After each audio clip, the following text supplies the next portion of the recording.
येणाऱ्या निवडणुकीमध्ये येऊन मी योग्य वेळी योग्य ठिकाणी योग्य गोष्ट बोलेल।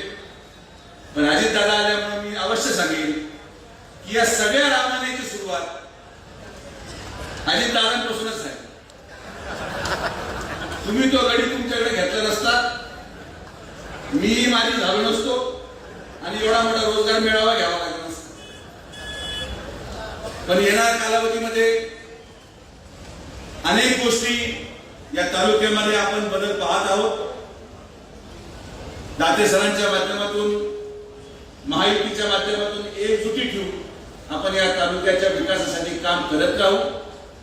येणाऱ्या कालावधीमध्ये परत एकदा स्थानिक स्वराज्य संस्था असतील, नगर परिषदा असतील, मी आपल्याला विश्वास व्यक्त करतो की या तालुक्यामध्ये प्रत्येक जागेवर महायुतीचा झेंडा फडकल्याशिवाय राहणार नाही, एवढी ताकद या तालुक्याच्या सर्वसामान्य जनतेमध्ये आहे।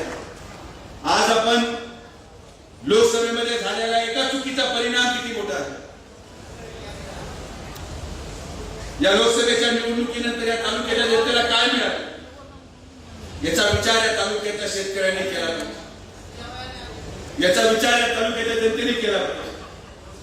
आणि म्हणून माझ्या अजितदादांकडे मनापासून मागणी आहे की आमच्या तालुक्यामध्ये आणि अहिल्यानगरमध्ये सिस्टे नावाचा एक मोठा घोटाळा झाला।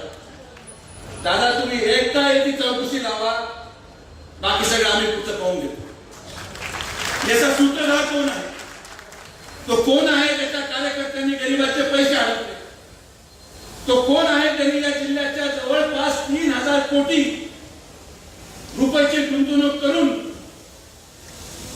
गोरगरीब जनतेच्या भावनेशी खेळ केला।